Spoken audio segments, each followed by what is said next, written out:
Welcome into Top 5 Tuesday here on Main Street Sports Today, presented by the Tennessee Orthopedic Alliance of Columbia. That's Wade Neely coming to you from his home.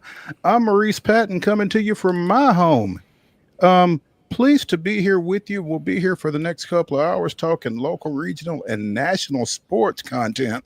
Wade, happy Tuesday. What's up? Happy Tuesday, Mo. Good to be with you. Good to see you and see everybody. Good to be with producer Mark. Good to be with the whole Main Street crew. And I don't want to brag just yet, but I might have threaded the needle today, Mo, because I was out at Ascension St. Thomas Sports Park for training camp earlier today. No rain.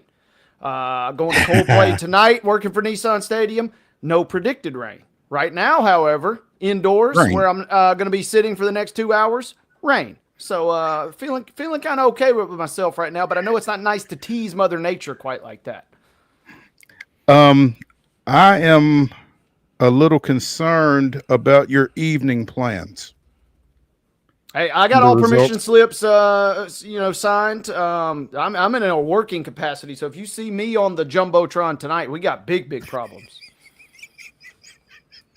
We got big problems. I understand. I saw a graphic over the weekend where there was special seating for certain attendees for the Coldplay concert tonight. So hopefully, if anybody's going that needs said seating, they can pony up the extra bucks to get themselves covered or not covered, as the case may be. What that also has done too, Mo. This time last week.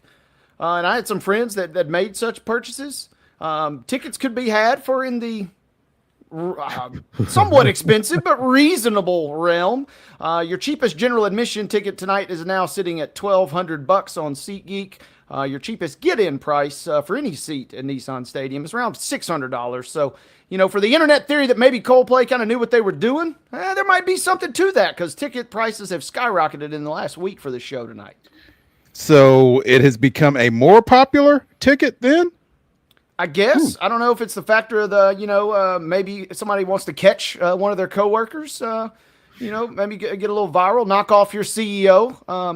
That's kind of the American dream for a lot of people, being able to knock off your CEO. So a chance to maybe do something like that tonight. But as we sit here right now, it's raining. I'll be curious to watch the ticket prices over the next couple of hours. As we get closer and closer to showtime. There we go. Big show today ahead of Wade's Coldplay appearance. We have in the second hour, as we typically do on Tuesdays, but did not last Tuesday, Chip Walters.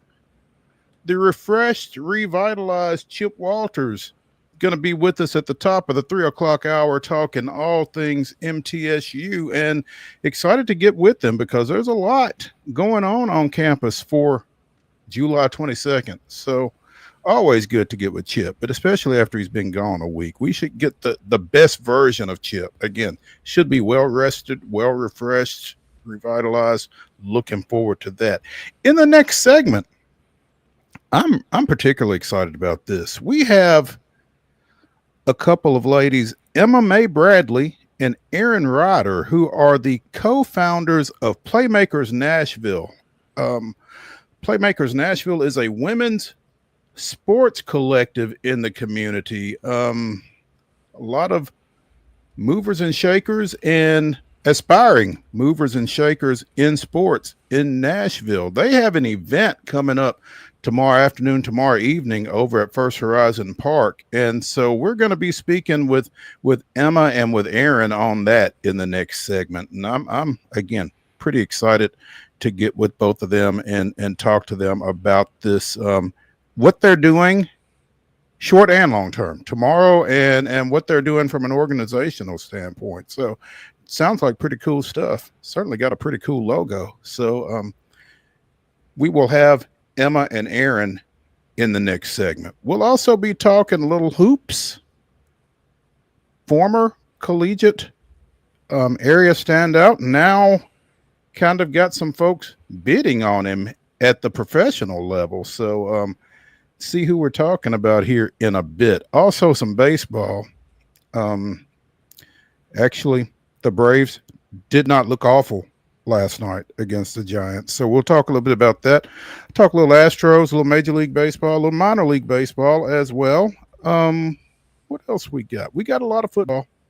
Some collegiate, some professional football to talk about.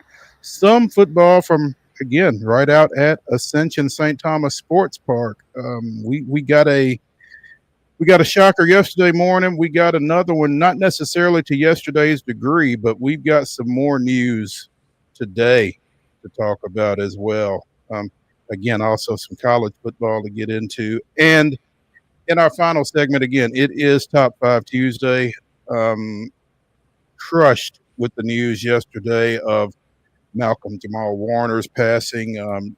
Died in a swimming accident off the coast of Costa Rica yesterday. But in a tribute to Theo Huxtable, Wade and I will be giving you our top 5 sitcom kids. So should be fun. Looking forward to that. Again, it's prompted by a tragic loss, but let's try to do something in his honor and recognize him and the work that he did, both on the Cosby Show and since then. But our top 5 sitcom kids will be our Top 5 Tuesday this week in the final segment of the show. So with all that said, we have laid out the groundwork. We set the route. Wade, let's get rolling with yesterday's results and today's schedule on the rundown. This is the Rundown.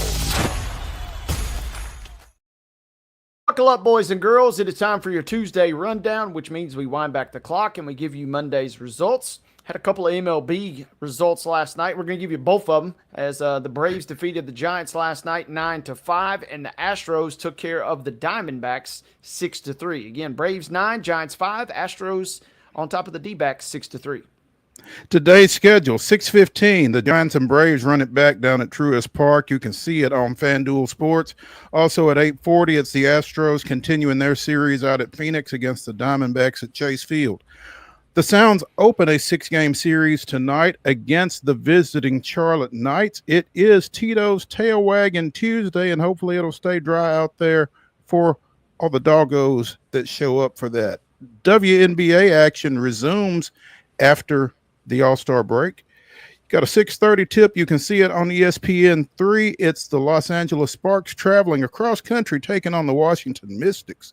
At 7 on big ESPN, it's the Indiana Fever traveling to the New York Liberty. Have not heard whether or not Caitlin Clark will play in that one after missing a handful of games, including All-Star weekend. So Fever, Liberty, 7 o'clock, ESPN. Also at 7 on ESPN3, it is the Chicago Sky at the Minnesota Lynx. The second half of the ESPN doubleheader is at 9 o'clock. It is the Atlanta Dream and the Las Vegas Aces. And at 9 o'clock on ESPN3, the Seattle Storm hosts the Dallas Wings. Oh, I'm told Clark is out for the Fever Liberty matchup at 7. That's unfortunate. But again, For the Fever. Groin. Well, yeah, exactly. Yeah, there we go. And Jonquel Jones is back for the Liberty, so that's even more unfortunate. Yeah, okay. Tough task for the visiting Fever tonight at the New York Liberty. But 7 o'clock, first half of a doubleheader on ESPN, second half Atlanta at Vegas. Should be a fun watch. Ladies and gentlemen, that concludes your rundown.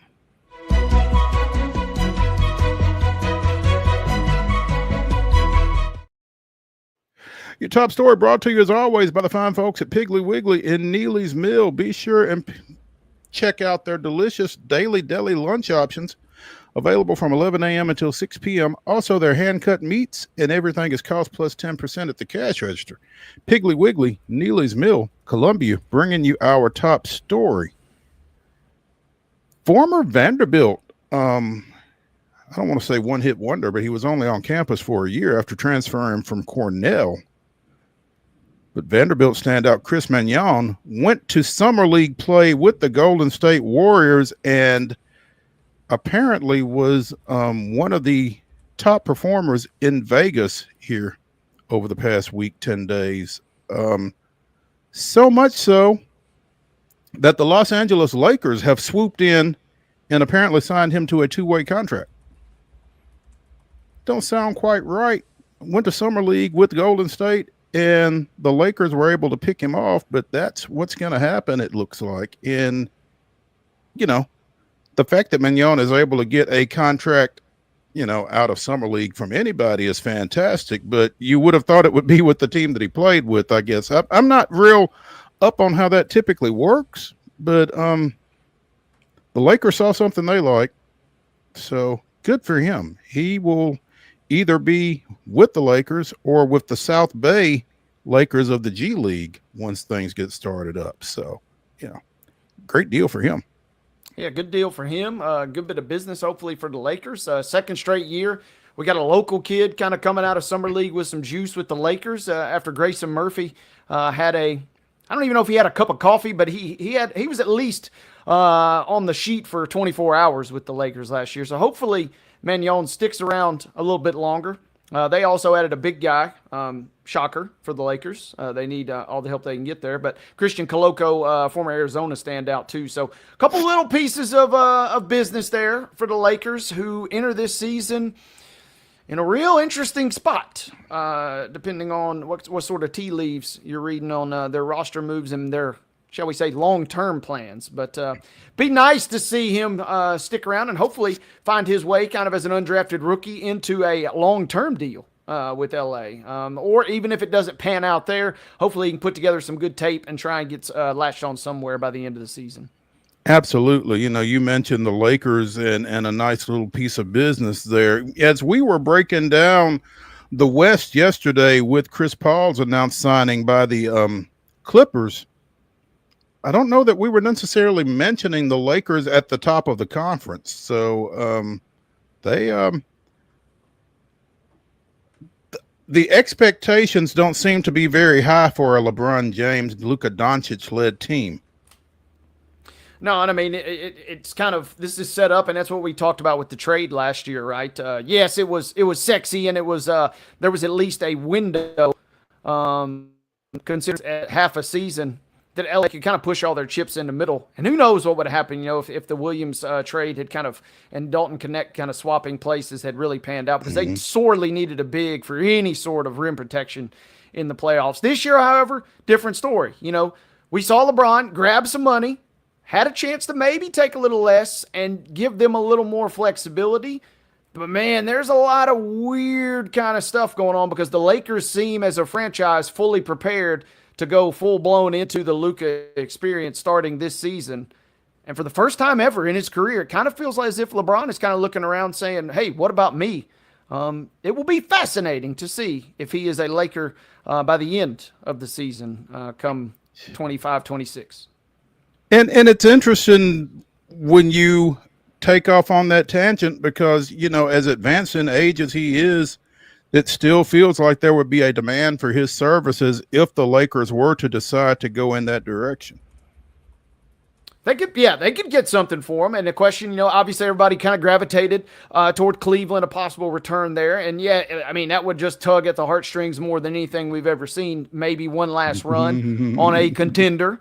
You know, the joke about, well, why don't you just trade Cooper Flagg for LeBron? Because he does apparently have some eyes on the Mavericks, and kind of really even last season kind of expressed the desire to play in Dallas, in addition to perhaps Houston, but really more so Dallas. So it's going to be fascinating. The expectations are always high internally in that building and in that fan base, of course. But yes, there was a reason we didn't really kind of mention them. They are probably a year or two, if they adjust their pieces correctly, going into a full-blown Luka experience before you can really cash in on that. It was a long-term move when they made the trade.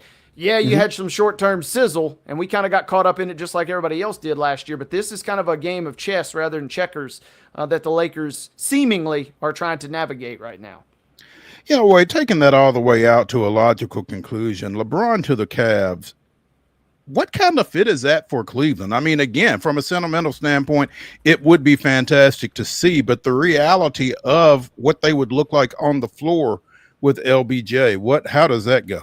Yeah, I mean, it just comes down to what pieces do you move around and how much are you willing to move around?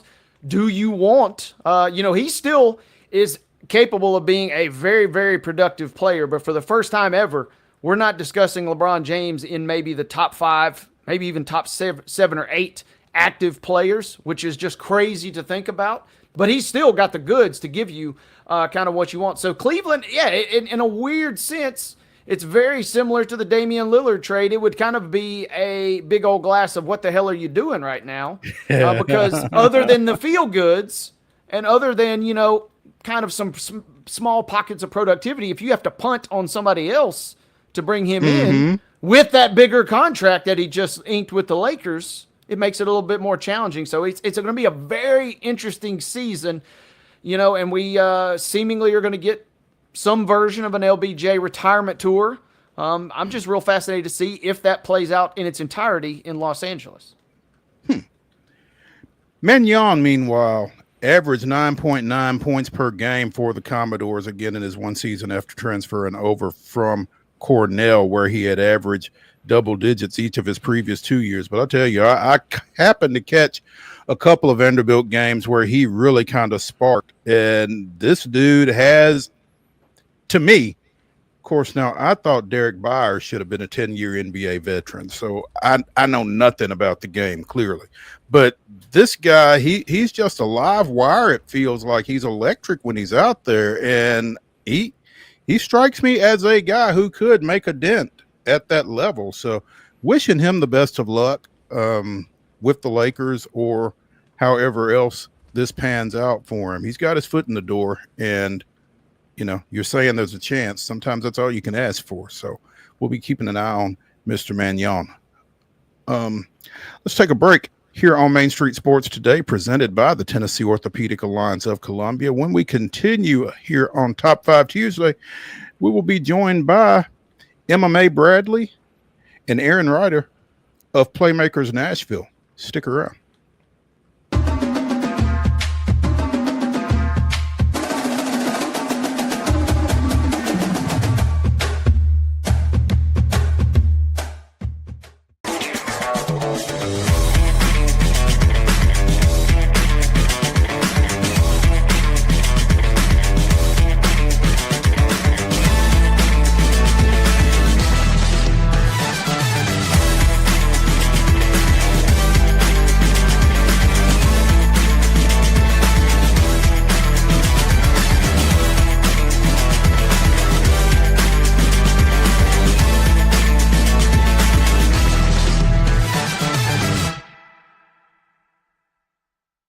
Deep in a forest at Nashville Zoo, new creatures here for you to view. Phantoms graced in black and white swing high in trees of dappled light. In rocky crags, tall and steep, small antelopes with nimble feet. A wise old man with beard of white, a sentry perched on stony height. Amidst it all, a hunter lies, with coat of gold and steely eyes. A new adventure just for you. Leopard Forest at Nashville Zoo. Open now. Busy bee, yeah, busy bee. If you need Hold on, y'all, hold on. I need to make a call. Hey, this is Brianna with Busy Bee. I'm giving you a call to let you know your technician is on his way. 333. Busy bee. Guys, not yet. Not yet. Busy bee, oh, Now busy ready, bee. guys. Call 775-7833. Custom Stone Handlers supplies over 600 distributors and suppliers with quality stone products. Along with Riverstone, we produce and distribute over 100 building, landscape, and other bulk products. Our goal is to provide quality products, service, and partnerships to ensure our customers' success. We firmly believe the measure of any person or company is how you treat other people and customers. Give them a call at 931-490-4990 or visit CustomStoneHandlers.com. Doesn't look like it.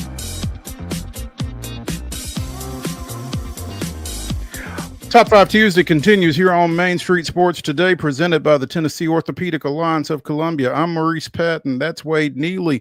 Joining us now from Playmakers Nashville, it is MMA Bradley and ERIN RYDER. Playmakers Nashville is hosting an event tomorrow evening over at First Horizon Park as the Sounds continue their series against the Charlotte Knights. And ladies, thank y'all for taking some time with us this afternoon. Tell us about your organization, because I just happened to see a couple of posts on Instagram. I guess late last week, started in a little dig and reached out to Teresa Walker of the Associated Press, tried to get a little bit more information, and eventually was able to get connected up with you all. But tell us about Playmakers Nashville and what you've got going on tomorrow. Awesome. Well, hey, hey, Maurice, and hey, Wade. So great to be here. Thank you so much for having us. Playmakers Nashville is a 501c3 nonprofit membership-based organization focused on empowering and advancing women who either are working in sports here in the Middle Tennessee area or who want to be working in sports in the Middle Tennessee area. Erin and I both have a long history in the sports world, and we met about 1.5 years ago, both finding ourselves in Nashville and wanted to find a way to make an impact and make a difference. Erin? Yeah, so well said. I think for us, when we, Emma is from Nashville, and when I moved here, we were looking for a community. We're looking for connection with incredible women within sport, and we were finding it, but we had to be really intentional about it. And so really Playmakers Nashville came out of a need of our own, which was to find a community and then help build here in Nashville. And it doesn't matter your age, it doesn't matter where you work, whether it's in women's sports or men's sports, Playmakers Nashville is for you. Now, how long has Playmakers Nashville been a thing, for lack of a better phrase? It's a great question. It's a great question. Yeah, Playmakers is in its infancy. We were granted our 501c3 status earlier in 2025, and we will be launching memberships in later of 2025. So we are a startup organization, but we have a mighty board of advisors, and Erin and I have a lot of experience creating community and specifically in the sports world. And so we're young but mighty and excited to really make an impact here in this community. Erin, I want to ask you, when you hear the word startup, a lot of folks immediately kind of think, oh, well, it just pops out of thin air. Kind of walk us through the backstory, kind of how this thing really kind of came together, because it's never as easy as it kind of seems when you mention that word to somebody. Absolutely. Absolutely. And, we like to say we've tumbled, we've had so many learnings as we've done this, but it has been hard. It's been really hard. It is, for us, we want to do it the right way. And to do it the right way, you need to build a really strong foundation. And that means connecting with organizations that are already here in Nashville to make sure we really understood what was here and what was bringing value to women in sports, and then building on that. And so for us, it took a lot of conversations. It took a lot of meetings, a lot of late nights. But what we really did was learned. We learned about governance. We learned about, seating a board. We learn every single day about what it's going to take to deliver on the value that we're promising our members. So tell us about tomorrow's event. Again, women and girls in sports night out at First Horizon Park, starting with a 4:30 function, continuing with Vanderbilt women's basketball standout Michaela Blake's throwing out the first pitch. That ought to be a lot of fun. If she's anywhere near as talented with a baseball as she is with a basketball, that'll be worth seeing in and of itself. But big deal tomorrow. It's a big deal tomorrow, and I think while we're talking about Michaela, I mean, she's had a tremendous summer with Team USA, and so it'll be great to have her out. But tomorrow night specifically, the Sounds for the last a couple of years have been hosting a women and girls in sports night, and very luckily we got connected with the Sounds early, and they have actually come on to be a founding partner of Playmakers Nashville. And so when they were talking about their women and girls in sports night, they asked us if we would be up for leaning in with them and helping them program the night. And of course we said, absolutely, let's go, let's do this. So Erin and I and the team at the Sounds, who are remarkable, by the way, really put our heads together on what would make this evening really, really special. How do we get the right girls there? How do we get the right women there? And then how do we make an impact on all of the people who are going to be at the Sounds game tomorrow night, but have no idea that it's women and girls in sports night? And so we got to work, and we wanted to program a night and an afternoon that was action packed with inspiration and with community organizations. And so we'll start with a panel at 4:30, hosted by the legendary Laura Oakman, third longest tenured NFL sideline reporter, who's recently announced her retirement from that. And it'll feature some of Nashville's top leading sports executives. We've got Ann Fishgren, who's the president of the Borchetta Bourbon Music City Grand Prix. I like to make sure I always get that the name of the race right. Well played. Thank you. Ann will join us. We'll have Courtney Oversby from Athletes Unlimited, Dory Harrison of the kind of lauded Harrison family who plays for Athletes Unlimited will join us on the panel. We'll have Hannah Onken from the Sounds. The Sounds actually have a woman who leads their stadium ops team. It's really rare to see that, both in women's or men's sports, having a women leader in your operations organization. And lastly, oh, goodness gracious, Erin, who's the last person on the panel? Bernie. Yes, LaTonsha Burney, who's the general counsel of Nashville SC.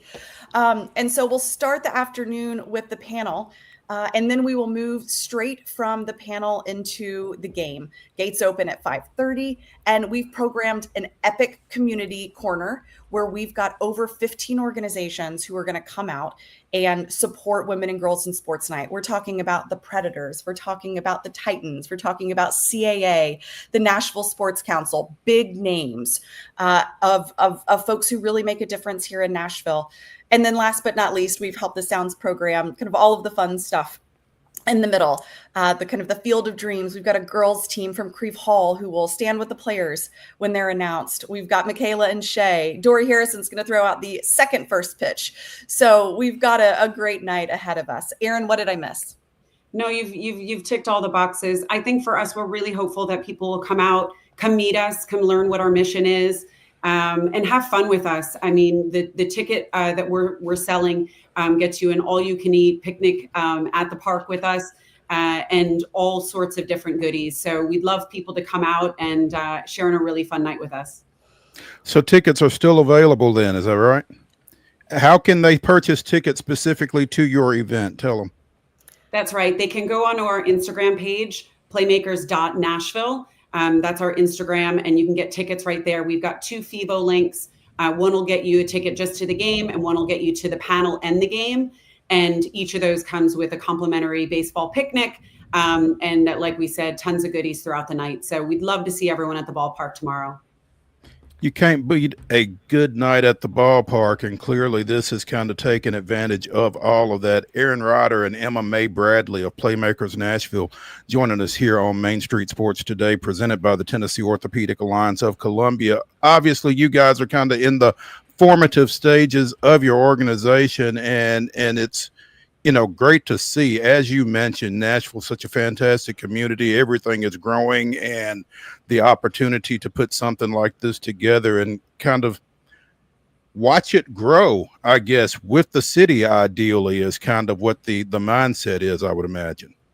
Absolutely. I think what we're hoping to prove is that when you invest in women, you invest back into the city of Nashville, into the sports community directly. And that's men's and women's sports. What we found is the makeup of the functional teams here in Nashville, the Titans, the Preds, the Sounds.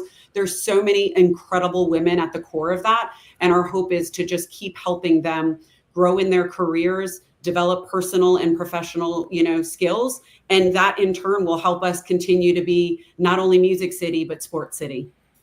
And I wanted to ask you, your guest list, for lack of better phrasing, there was certainly impressive, but I was really blown away by the and Erin spoke to it just a moment ago, the vastness in terms of different sports, different landscapes, kind of all walks of life being kind of encompassed there in all games in that regard. So I would imagine that's something that you guys are very proud of. And how much of a process was it trying to diversify your panel, if nothing else?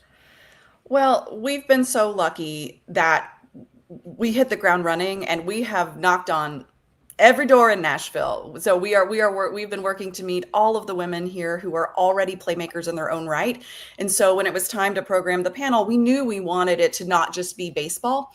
We wanted this night to feel all encompassing from a sports perspective. And so very transparently, we just went through all of the women who we're currently in kind of conversations with in one way or the other. And we're lucky to get amazing women to kind of say yes and commit. And for Laura to be our moderator, we're unbelievably humbled by.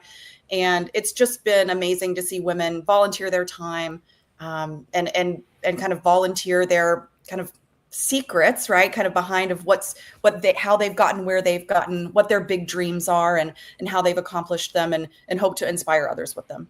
Also, I wanted to ask you, as a Big J journalist, I did a little digging on you guys, and Emma, we'll start with you. The dog Rizzo, you're doing a baseball event. Tell me more. Is there a connection there, or was that a coincidence? There is no connection there, although I got a lot of questions when the Cubs were playing well. No, Rizzo is a dog based on a dance teacher that I had here in Nashville named Donna Rizzo. She was a legend. But I appreciated Rizzo's right outside the store wanting to go for a walk. Okay. Well, I wasn't sure, and then we're not going to let Erin off the hook either. Her bio literally says jumping out of helicopters. Is that literal, or you kind of walk us through that level of daredevil you have about you? Yes, that is literal. I took a foray out of producing sports to produce the travel and adventure show. And I certainly had my fair share of adventures, and I definitely jumped out of a helicopter into shark-infested waters, among many other crazy things. Was the jump scary? Or yeah. What was going through your mind there? By choice, yeah. That was, we were in an area where we weren't going to be able to land the helicopter, and so we could have went all the way back to shore, taken a boat, and done all of those things, or we could jump. And we were pretty close to shore, and I was pretty confident in my skills. And the thing is, you just have to be faster than the person you're with, and I knew that I had speed. Yeah, you don't have to be the fastest. You just don't have to be the slowest. Exactly. Well, I'm fascinated by that. Self-preservation is a thing. I'm fascinated by that, and I knew that if you had the guts to toss it up on the bio, there was some level of truth to it. I didn't know the shark-infested waters part, though. So that makes which was scarier, I guess, the jump or the swim?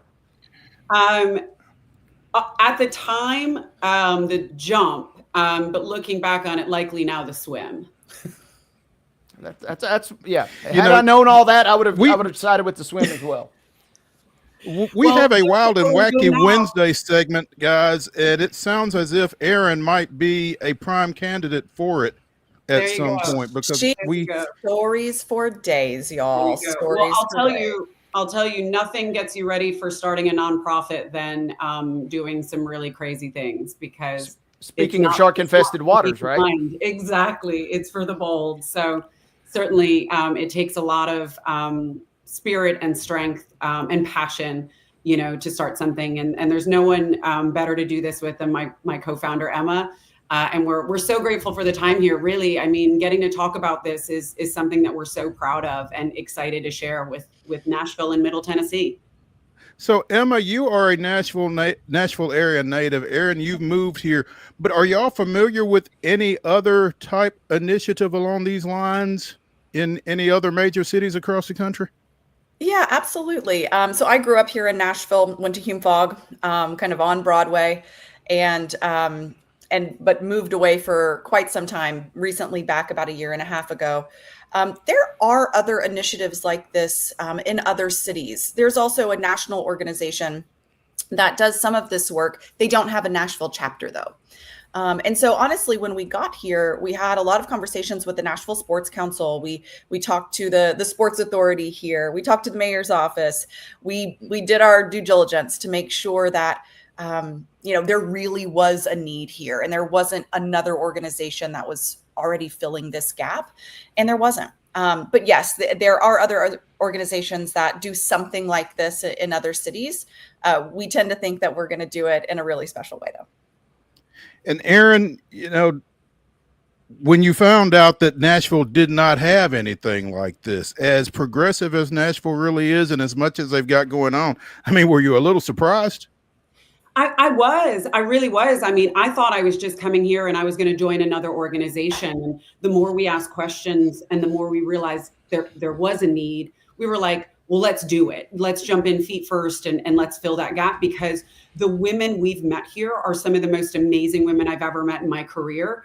And so to be able to give back to a community that I've more recently moved to about 3.5 years ago, to be able to do that and to be able to support a city that I've grown to so love, that was probably the best part of all of this, and connecting the dot with so many colleges in town, because we were going to offer this at the college level for free. Women who are going into college or in college will be able to join for free. And for us to be able to offer that is incredible, because we have such an amazing college system here in Nashville, and not all of them have a career that you can follow in sports. And so for us to be able to support each of those universities is really something that we're excited about. MMA Bradley, ERIN RYDER, co-founders of Playmakers Nashville, hosting a Women and Girls in Sports Night event out at First Horizon Park tomorrow in conjunction with the Sounds game against the Charlotte Knights. Again, Michaela Blakes will be throwing out the first pitch. Dory Harrison throwing out the first pitch. Are these going to be jump shots or finger rolls, or how are they going to be doing this? We're excited to see. We are excited to see. I don't doubt their athleticism and that they're gonna put some heat in that glove. Strikes only. Yeah. There we go. I like it. Ladies, we appreciate y'all taking some time with us, and look forward to talking with you again soon. Mo and Wade, thank you so much. It means the world. Appreciate y'all. Thank you so much. Bye. See you soon. Thank you all. Let's take a break here as we continue Top 5 Tuesday on Main Street Sports Today, presented by the Tennessee Orthopedic Alliance of Columbia. When we come back, we'll talk a little bit more baseball. Stick around.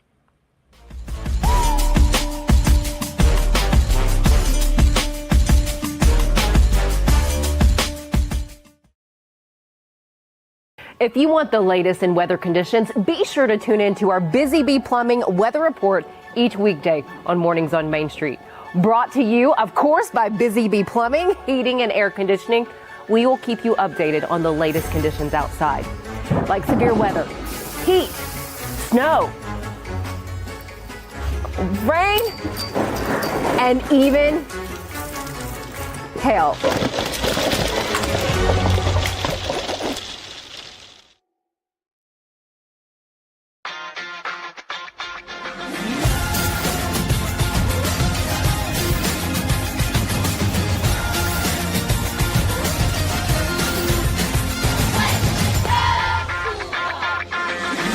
Zion Christian Academy at zioneagles.org or 931-388-7531. You can schedule your appointment to visit their beautiful campus. Again, zioneagles.org or 931-7531 to schedule your visit today.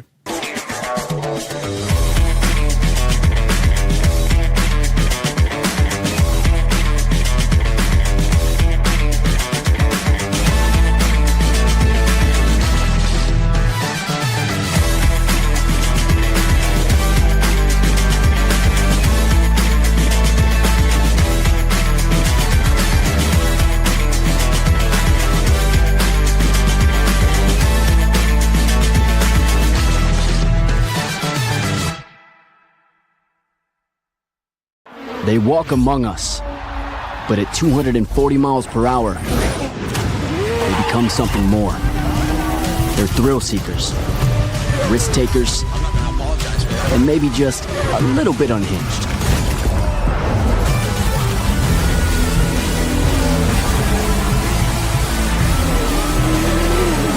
Buckle up. This new era of speed, this racing revolution, it's just getting started.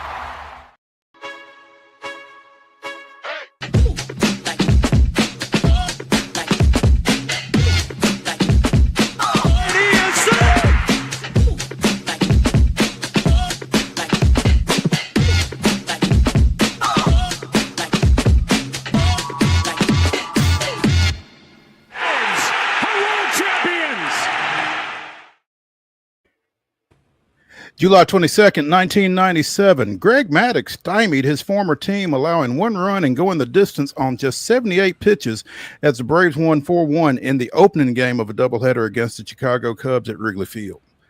Chipper Jones put Atlanta ahead with a fifth-inning sacrifice fly. Michael Tucker added a two-run home run in the seventh, and Maddox did the rest, getting the game over in a tidy 2 hours and 7 minutes. Though he did throw a complete game with fewer than 100 pitches, Maddox didn't throw a Maddox because he didn't get the shutout. However, the Hall of Famer did post 13 such starts over his career. That was this day in Braves history. So if you were wondering where the Maddox term came from, complete game, shutout, less than 100 pitches. He got 2 of the 3 on that day, but again, had 13 Maddoxes. When you are doing something at such a high level that they name it after you, something to be said for that. Yep. That's like the hockey goal, right? They call it the Michigan, where you pick up the puck and you put it in the back of the net. The play kind of speaks for itself. And it was such a big deal. You know, Scooball threw one a couple months ago, 2-hitter, 13 strikeouts, 94 pitches. And the fact that it kind of gave a little bit of a rebirth to the Maddox speaks to the longevity. Don't know that we'll get many more of those. So it was kind of cool to see then. And it certainly was cool to see Scooball do it. Man, the complete game has kind of gone the way of the dinosaur, and it's kind of sad to see. I mean, guys are bigger, stronger, and everything, but yet asking them to throw more than 6 innings, it's like you spit on them or something. It's crazy. Anyway. Well, to that point too, though, I mean, the bullpen guys are so good now. I mean, why necessarily, if you're a manager, do you want, if a guy's dealing, I get the old school kind of logic, but I could also kind of see the new school. Man, I got a guy that's even bigger, faster, stronger in the pen that's just been pacing for the last 2 hours. Why not give him an inning? And the fact that you have 3 or 4 of those guys that you can set up in order makes it just so mind-blowing. If you got the right guys. Sometimes you don't have the right guys. Sometimes you don't have the right guys, and therein lies the rub. Anyway, the Braves last night, they didn't necessarily have the right guys, but the offense, for once, bailed them out. Atlanta with a 9-5 win over San Francisco to open a 3-game series at Truist Park. Atlanta improving to 44-55 with the win. San Francisco drops to 52-49. And catcher / DH Drake Baldwin kind of bolstering his Rookie of the Year candidacy, going 3 for 5 with a pair of doubles, including a bases-loaded double in the bottom of the first. Scored twice, drove in 6. One short of a Braves rookie RBI record for a single game. Wes Helms drove in 7 in a game, and Drake popped out with runners at second and third in the 8th, unfortunately, or he would have had a shot at setting a new Braves rookie record for single game RBIs. But at any rate, great performance from him. Bryce Elder does just enough. 5 innings, scatters 8 hits, gives up 3 earned runs. But again, the offense kind of carried him to that win last night. Hayden Birdsong really struggled. Starter for the Giants goes walk, walk, walk, Baldwin double, walk, hit by pitch, and he's out. Without recording an out. Tough night. You kind of hated to see it unless you were a Braves fan, because we've kind of seen it go the other way this year. So tough outing for that youngster, but the Braves kind of needed it. Mark, do we have the video of Baldwin's 2-run single in the 4th by any chance? Is that the Phillies win? No. That's from the Braves-Giants game. Okay. Still looking. Hold on. Yeah. Anyway, Acuna was at first, and he continues to do Acuna things. Baldwin grounds one back up the middle, and as soon as it clears the infield grass, Acuna is rounding second. He scores on the play. That was the 6th of Baldwin's 6 RBIs. But big night for the youngster. Another resume builder for Ronald Acuna, if you want to argue that he is the best player in baseball. As friend of the show, Donnell Suggs, did post on his Twitter account yesterday, argue with somebody else, he said. And the key thing that was circulating on the socials, Acuna is giving you, he gives you the Ellie De La Cruz vibes. The team's not necessarily going anywhere. So guess what? He's got the green light to do whatever the hell he wants, and buckle up. We could see a lot more of this. That's it. I mean, got to do something to put people in the seats, and the team isn't doing it. So maybe we're going to see the entirety of Ronald Acuna here over the next 2 or 3 months to close things out. It'd be fun to see, man. He if he's not a 5-tool guy, I don't know who is. So tune in at 6:15 tonight to see what he does. It'll be Landon Roop going for the Giants, 6-6 with a 3.27 ERA. Davis Daniel, no record, a 1.80 ERA, getting the ball for the Braves. And tomorrow's game is a midday start, specifically 11:15 here. Justin Verlander going for his first win for the Giants. He is 0-8 with a 4.99 earned run average. It's Spencer Strider, 4-7 with a 3.59 going for the Braves again in that morning start. And here we got that play that we referenced. Does that look like Check this out. See what this ball does. Ground ball, get through there. It will. And Baldwin drives in another run. Ronald's coming home. Safe. What base running from Acuna? I mean, you saw him. You see him in the frame right there as that ball is going through the infield. Up 5-2 already. Yeah, he's thinking, all right, green light, baby. Well, except doesn't. Freddie had up the stop sign. He just ran through it. Well, I mean, Yeah, who are we to judge? No, I'm not. Houston again with a 6-3 win out at Arizona last night. The Astros. Hey, real quick, I got on Baldwin here. He did lower his his Rookie of the Year candidacy odds by a smidge last night. And what's really has happened, he was the front runner until Mizrowski burst on the scene, and now we're setting up for a real 2-horse race, as it were. Barring injury to one of these two guys, it will be one of those two, whoever performs the best down the stretch, it seems like. Wow, the Brewers and the Braves going at it. Okay. Again, 6-3 win for the Astros. They improved to 58-42. Arizona drops a game under 500 at 50-51. Rookie second baseman Bryce Matthews in just his 5th game with Houston. Homers twice. Christian Walker with an RBI double against his former team. And so the Astros open that series at Chase Field with a victory. They go at it again at 8:40 tonight. Framber Valdez looking for his 11th win of the season. He's 10-4 with a 2.75 earned run average. Eduardo Rodriguez, 3-6 with a 5.94 going for the D-backs. Astros extended their lead in the West back up to 5 games because Milwaukee took care of business against the Mariners, a 6-0 win. It was Milwaukee's 11th straight victory. And speaking of Jacob Mizrowski, he's scheduled to start tonight for the Brewers against Seattle. So yeah, that is going to be some kind of race, watching them and the Cubs. And it feels like the Cubs might get forced into making a move.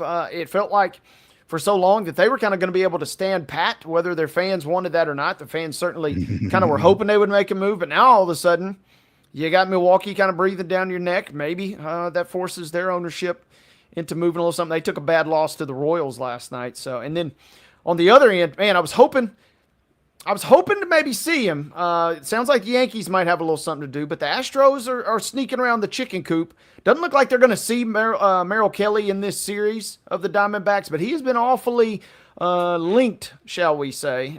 Giving you feels of, when they sprung for Greinke a couple years ago in the trade. So deja vu perhaps, but now all of a sudden today the chatter seems to be the Yankees are in the services for Mr. Merrill Kelly. So a lot to be decided on and off the field out in Arizona, it looks like, over the next couple of days. The Yankees are in on everybody. Apparently, trade talk is starting to kick back up around St. Louis third baseman Nolan Arenado as well. Not sure who's going to be in on that, but the Yankees want to solidify their third base situation. They've been going with a rookie over there the last little bit. Ryan McMahon from Colorado has been discussed. Not sure if they're going to make a move there or not, but, if the Yankees decide they want somebody, they can typically come up with the goods to make it happen. So that'll be something to keep an eye on as well. Texas edging over 500 at 51-50 with a 7-2 win over the Athletics as Jack Leiter gets the win. 7 strikeouts and a pair of earned runs in 6 innings for the Rangers in that one. That'll make Blaine Keller a happy camper, I would guess. Yeah, and 1 game above 500. All you had to do was beat the poor little Athletics. Congratulations, Blaine. But you know, baseball is the classic on any given day scenario, and look no further than the Pirates and the Tigers. Detroit coming into yesterday with the best record in baseball, getting shut out by the Pirates 3-0, but it was Paul Skeens picking up his first win since May 28th. He goes 6 innings, strikes out 6, lowers his earned run average to 191 with that 3-0 victory there over the juggernaut Tigers. They're obviously the best team in the American League, and for right now, I guess the second best team in baseball behind the Brewers, just in terms of records. But what would you do with a Brewers-Tigers World Series? Man, it'd be a fun one to watch, the way these teams have played all season. But the Tigers have kind of, they've come crashing kind of back down to earth in these last 10 games or so. They need to kind of restore the order a little bit, you know. Even went so bad as, Skubal kind of getting tuned up in the first inning of the All-Star game. Nothing's kind of going their way at the moment. I'm not saying it was a classic peak too early situation, but it's got some familiar symptoms. So they better be careful because, the Brewers, kind of like we mentioned with the Blue Jays, they are playing certainly the hottest brand of baseball right now, tops in the MLB. But it all comes back down to when do you peak, and if you're at your best when it really matters, that's what Detroit may be. Detroit will take a lull right now if it means they're going to be playing great ball at the end of the regular season / into the postseason. Absolutely. Mark had this one queued up. Philadelphia and Boston play a 10-inning affair last night. Philadelphia wins it 3-2 in walk-off fashion on this.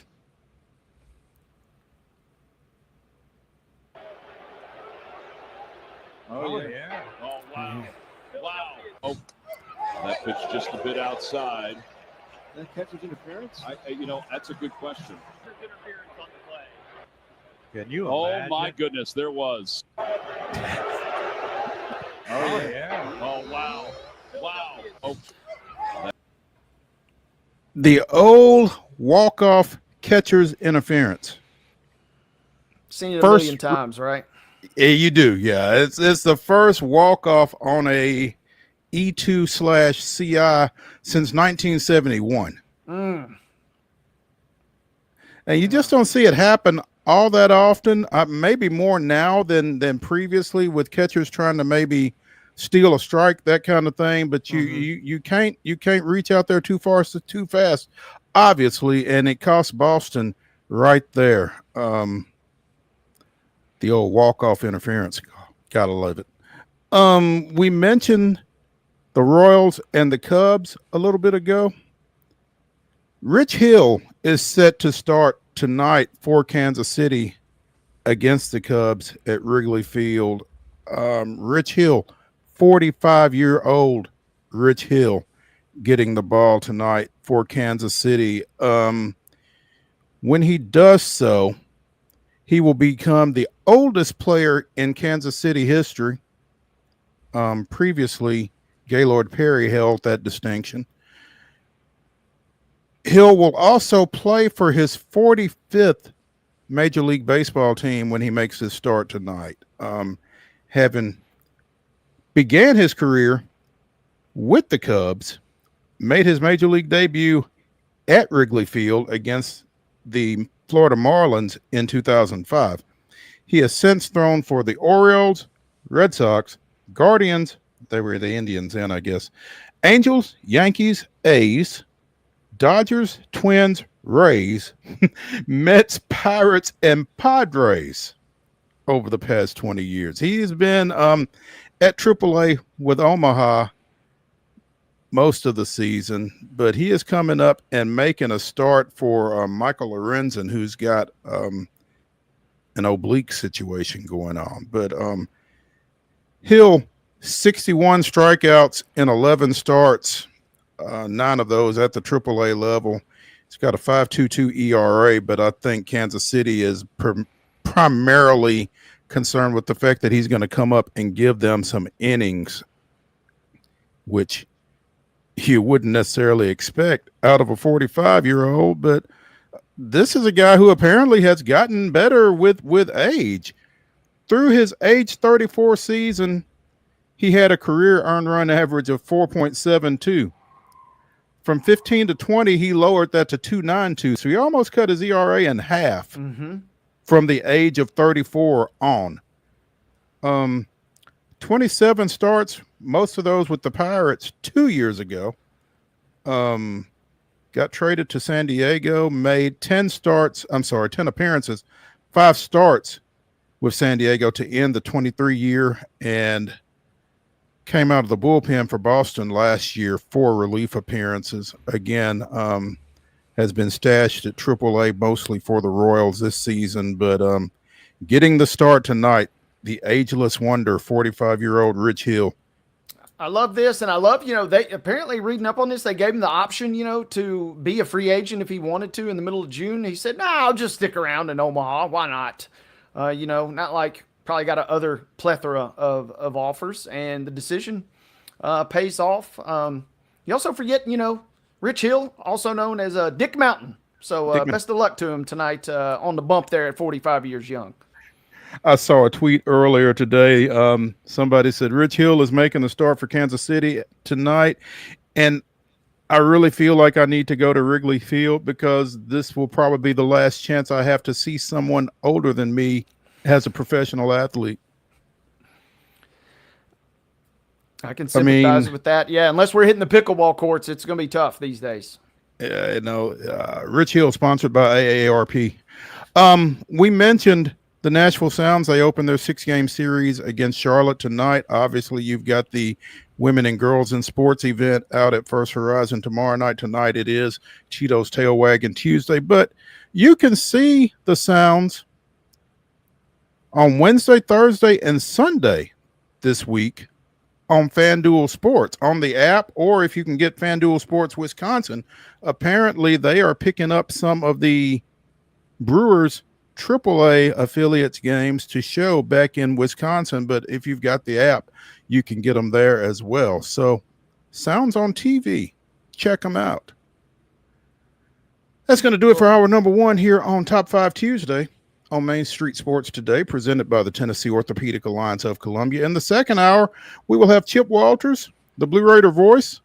We'll be talking a little football, and in the final segment, we will have Top 5 Tuesday, our top 5 sitcom kids. Stick around for all of that after this.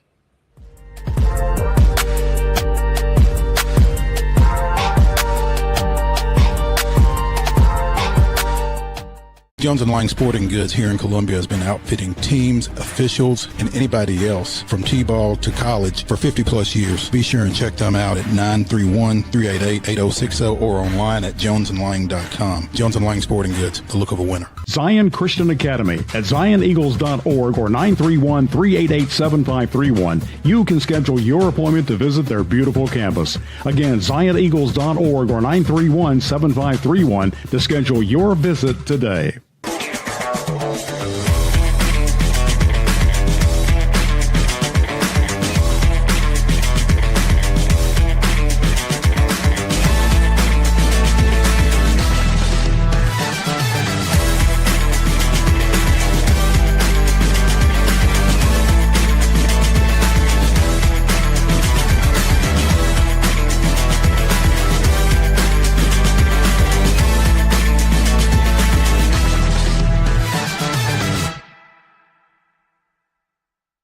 Custom Stone Handlers supplies over 600 distributors and suppliers with quality stone products. Along with Riverstone, we produce and distribute over 100 building, landscape, and other bulk products. Our goal is to provide quality products, service, and partnerships to ensure our customers' success. We firmly believe the measure of any person or company is how you treat other people and customers. Give them a call at 931-490-4990 or visit CustomStoneHandlers.com. Piggly Wiggly, located in Neely's Mill Shopping Center, is Columbia's locally owned and operated Cost Plus 10 grocery store dedicated to serving the community with low prices and smiling faces. Piggly Wiggly offers fresh, hand-cut meats daily as well as daily hot plate lunches from their deli counter. You're certain to see smiling faces and a helping hand when you're here at Piggly Wiggly. Come by and check out our fresh produce, high-quality meats, and more. Down home, down the street, we'll see you at the Pig.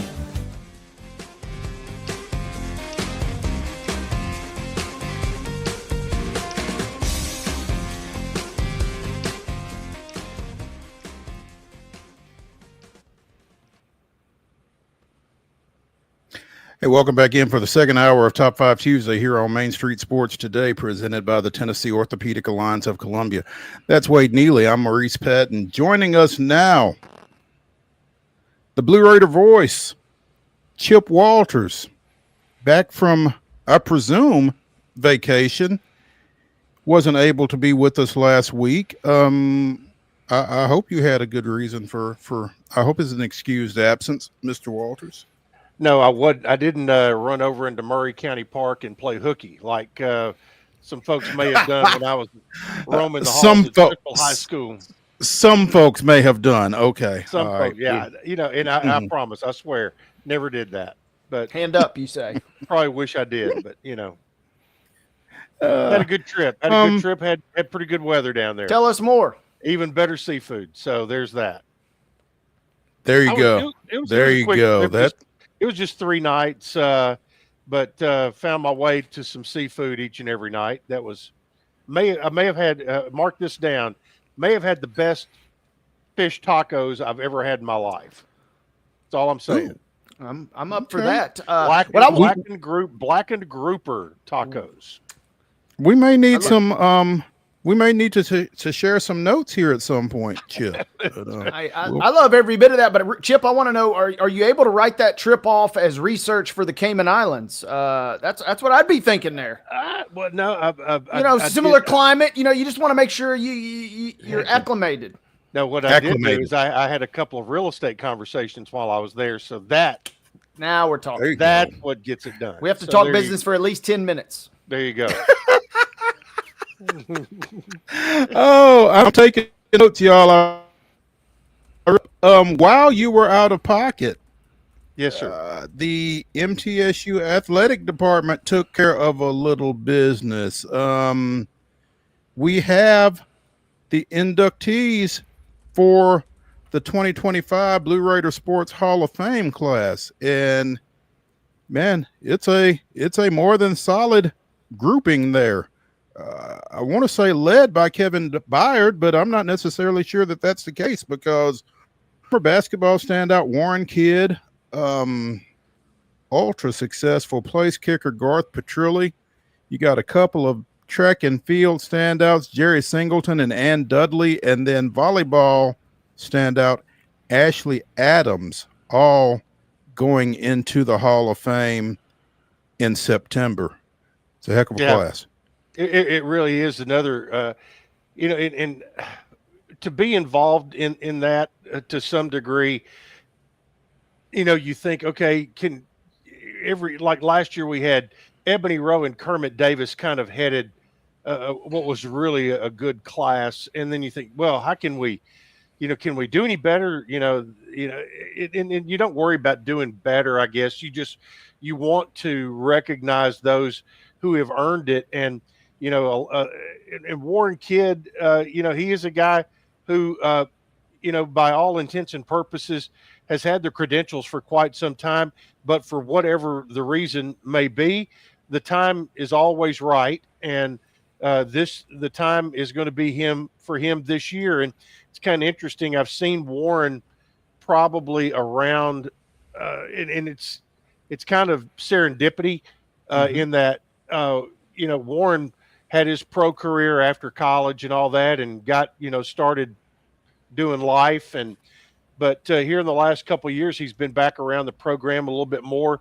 He was the first 1,000-point, 1,000-rebound guy at Middle before Isam Mustafa this year was the second one. But Warren, of course, did all of his wearing a Blue Raider uniform, and he is the only Blue Raider to ever be drafted in the NBA, and that was by the Philadelphia 76ers. You're looking at that. I didn't list, realize that. Yeah, I knew he would. I knew he was drafted. I didn't realize he was the only. Yeah, draftee. like Dwayne Washington played in the NBA, but he was a free agent signee. But Warren was the only. He's the only draftee out of Middle.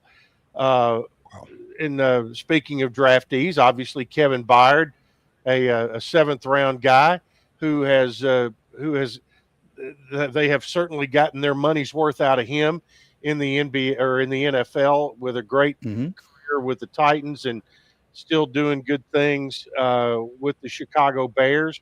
Hopefully, by moving the Hall of Fame induction to Friday night, the Bears are at home that weekend, so we are hoping to be able to pull off the logistics to have him be there at the induction. If not, we'll certainly be doing it by video. Ashley Adams, just a rock solid volleyball player. She is one of two Ashley Adams who played at Middle at about the same time. This Ashley Adams, very well decorated in her career.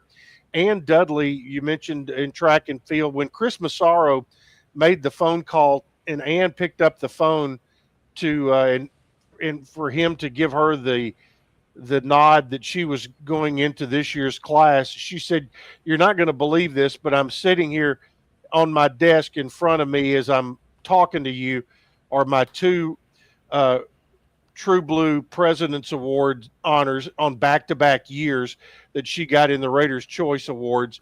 So there was that. Garth Petrelli lives in Smyrna now. He is you talk about a local guy, Oakland High School, Middle Tennessee, and still lives here in the county.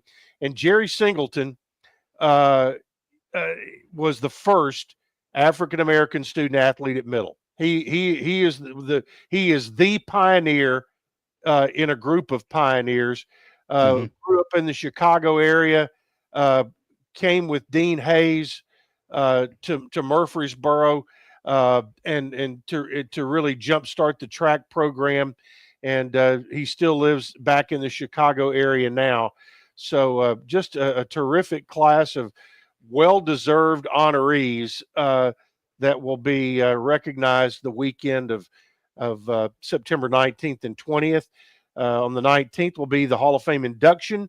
That will be at the Kennan Hall of Fame building and the Smith Athletic Performance Center.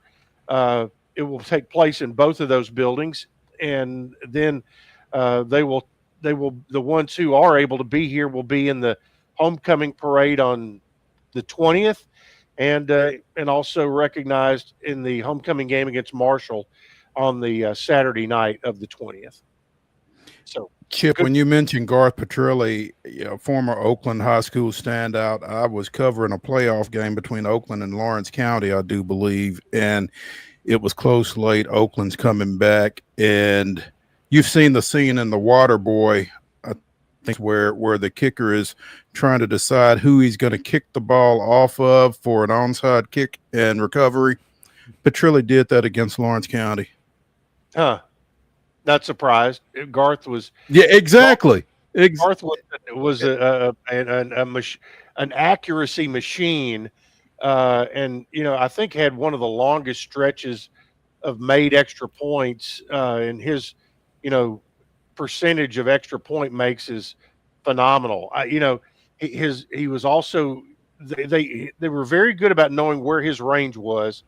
So he was kind of automatic. If they put the tee down, it had a great chance that it was going to go through. And I do remember what was maybe his biggest kick was beating Western Kentucky on the road with a walk-off field goal at Nick Dennis Field in Bowling Green. So that's one that he'll always have with him, and look forward to seeing all those folks come back to campus.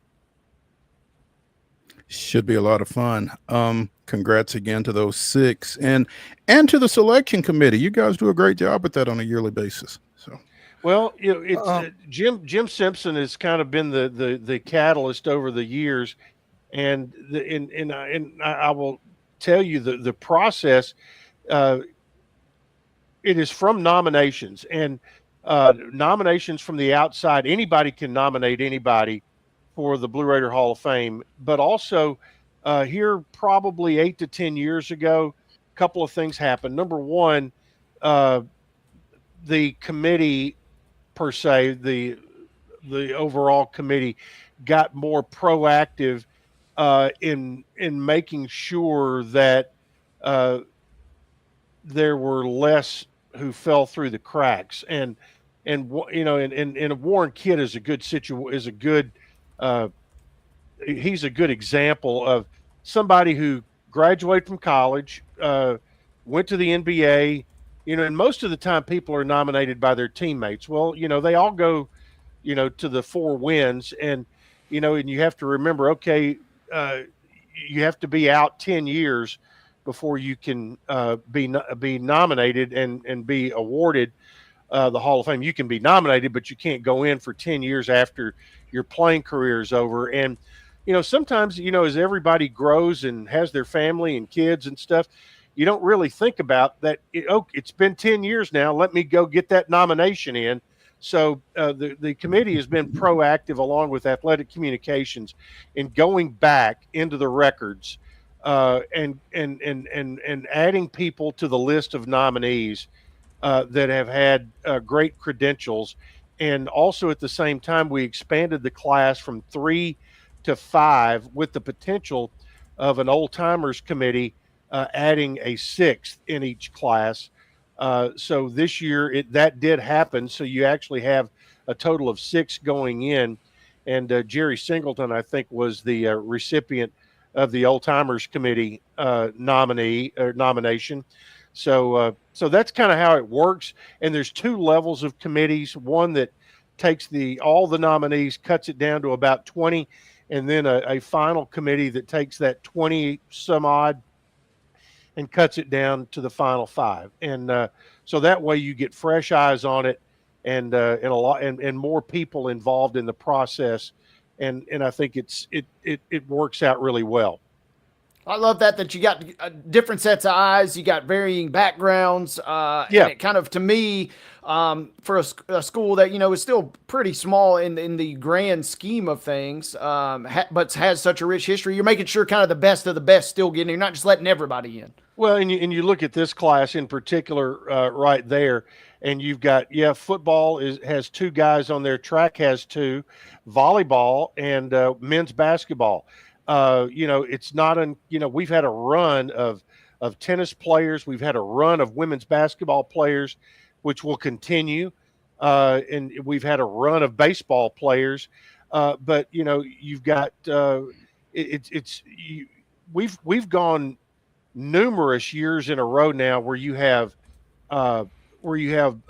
multiple sports, at least. Well, you got 1, 2, 3, you got 4 different sports recognized here, and you have at least 40% of your class is female. So we've that's really been a great thing with these committees, is that all 17 sports across the board have been recognized.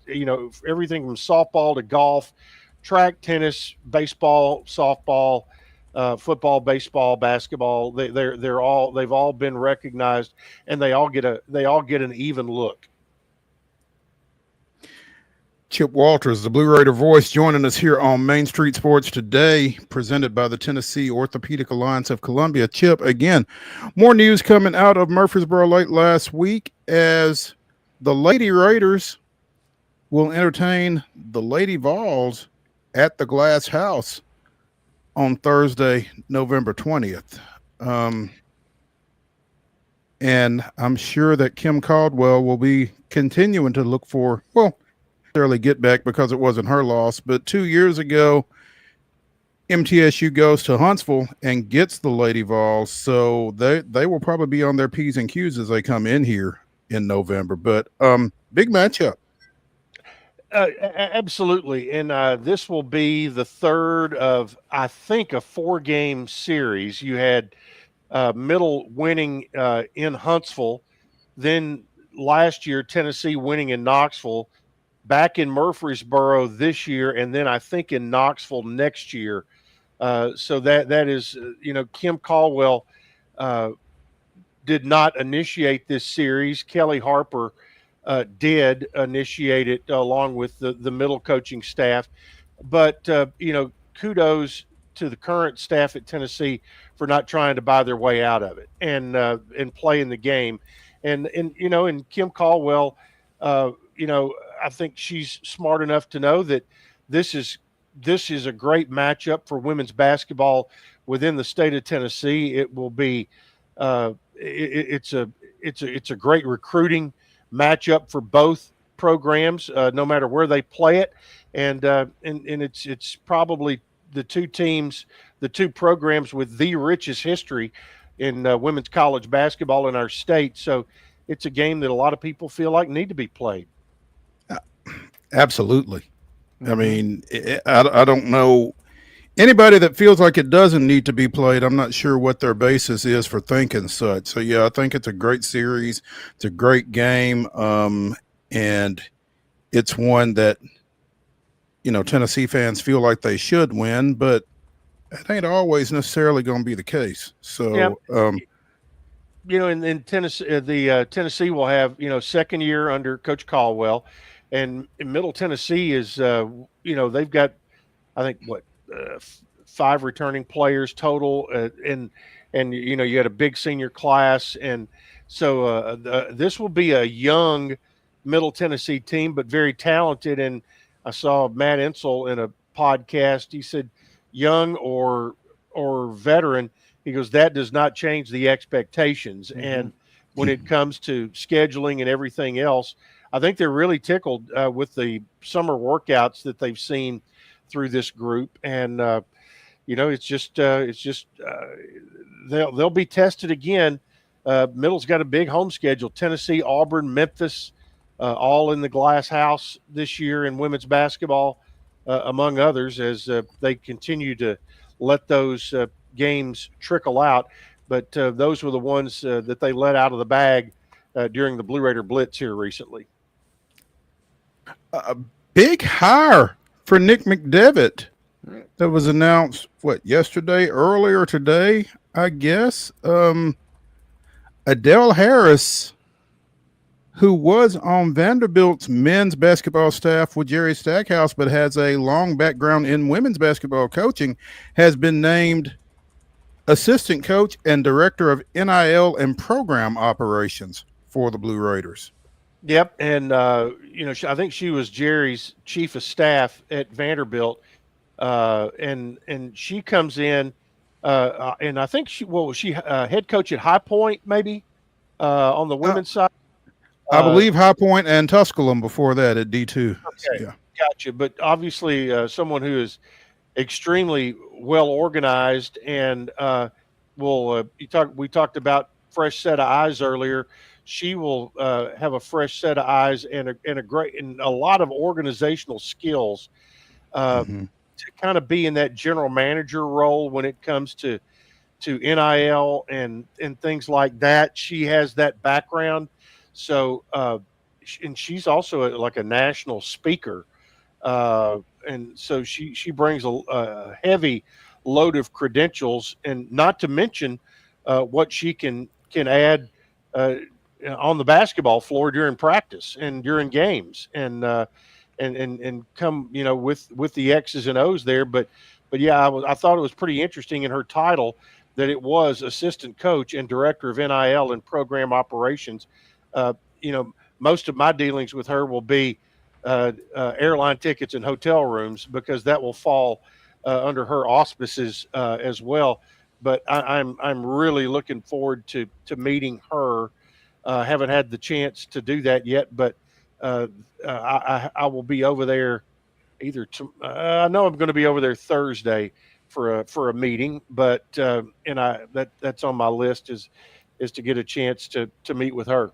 So, like you said, a lot of leadership, but also some real on the court chops too. So I mean, it's kind of a Swiss Army knife hire in that regard to me, Chip. It is, and it was, this is a position that really kind of took a different tack. It had previously basically been the director of operations, but the need to have someone with NIL and general manager type experience allowed this role to be expanded, and the need for a bit of a different skill set than what had been there with previous directors of basketball operations. But she will be she'll be a welcome addition. So look forward to seeing her very soon. Yeah, it's interesting, Chip, because Dobo had kind of been an entry level type of position historically in men's and women's basketball at the collegiate level. But when you add that NIL piece to it, it's going to, trend toward a more experienced person in that position, it would seem like.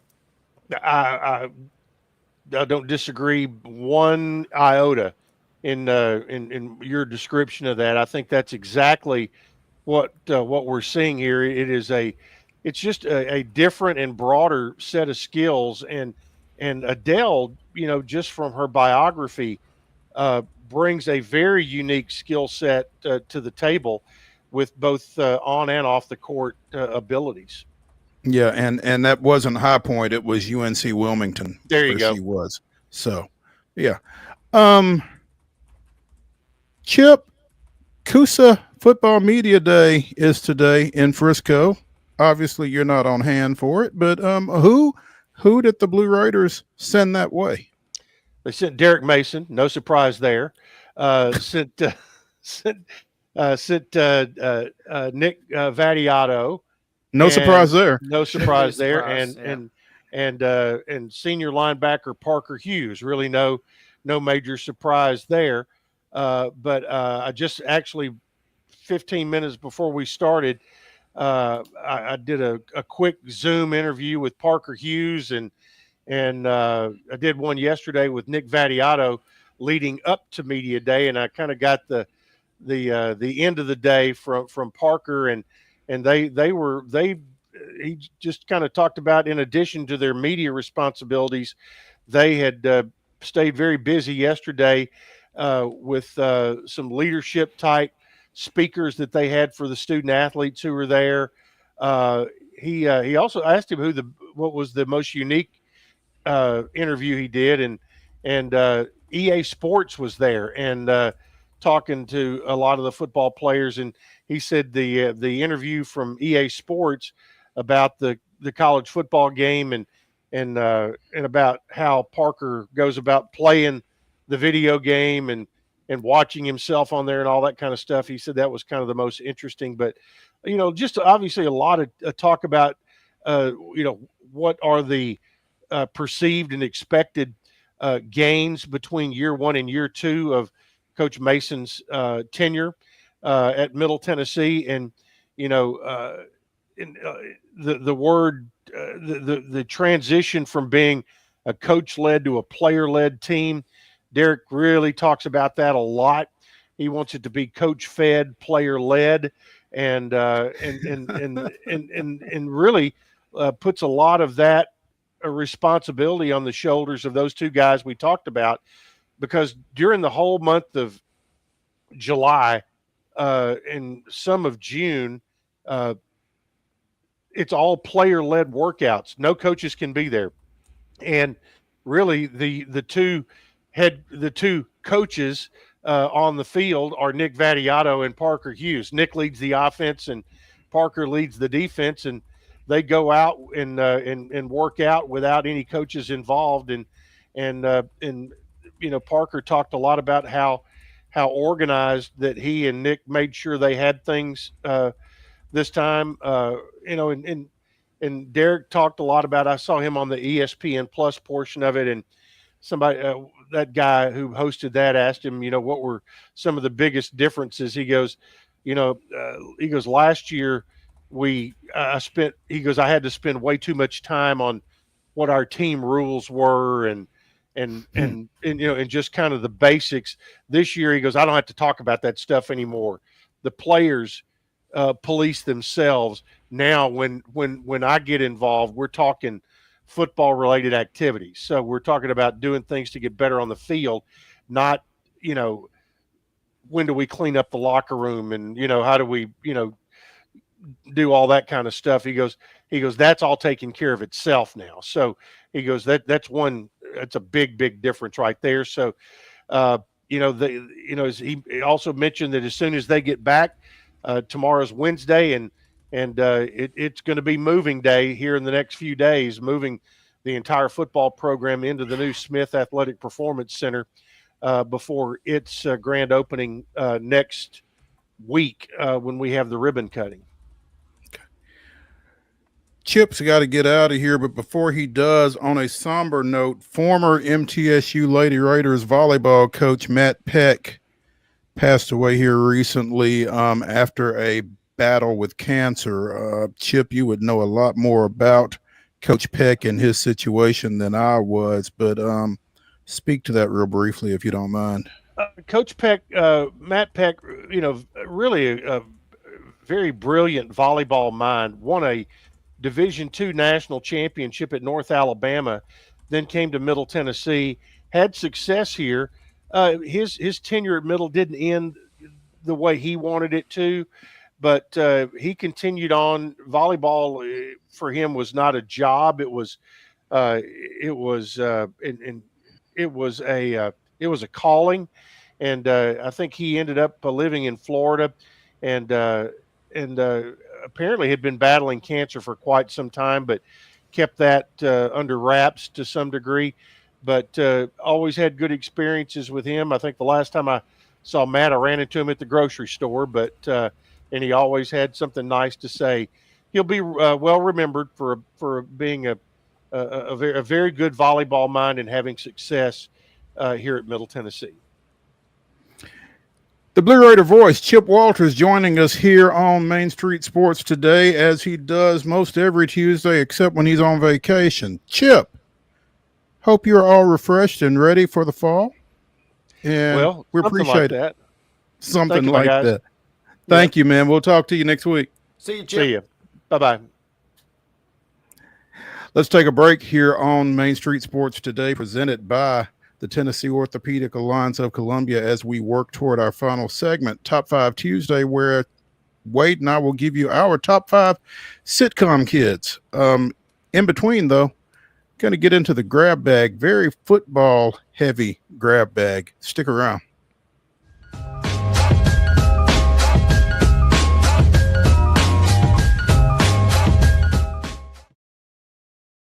Deep in a forest at Nashville Zoo, new creatures here for you to view. Phantoms graced in black and white swing high in trees of dappled light. In rocky crags, tall and steep, small antelopes with nimble feet. A wise old man with beard of white, a sentry perched on stony height. Amidst it all, a hunter lies, with coat of gold and steely eyes. A new adventure just for you. Leopard Forest at Nashville Zoo. Open now.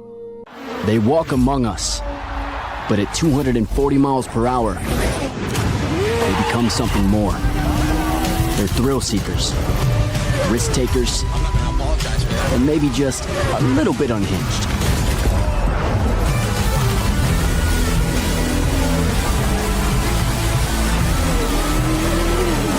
Buckle up. This new era of speed, this racing revolution, it's just getting started.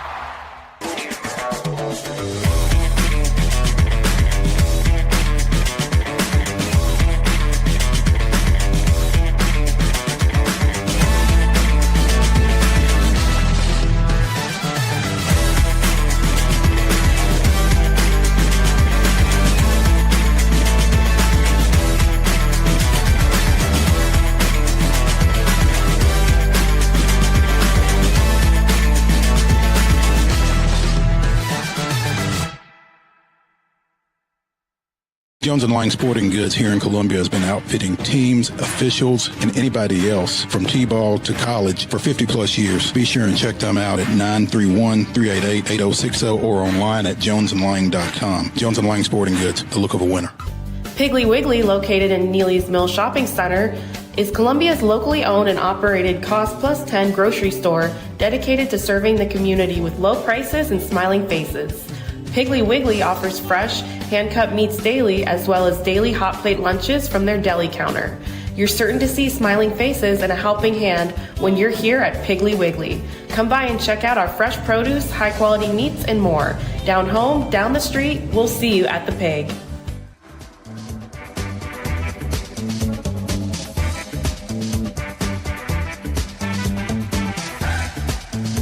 Top 5 Tuesday continues here on Main Street Sports Today, presented by the Tennessee Orthopedic Alliance of Columbia. That's Wade Neely. I'm Maurice Patton. Wade, when you were out at Ascension St. Thomas Sports Park today, did you see Femi Oladejo?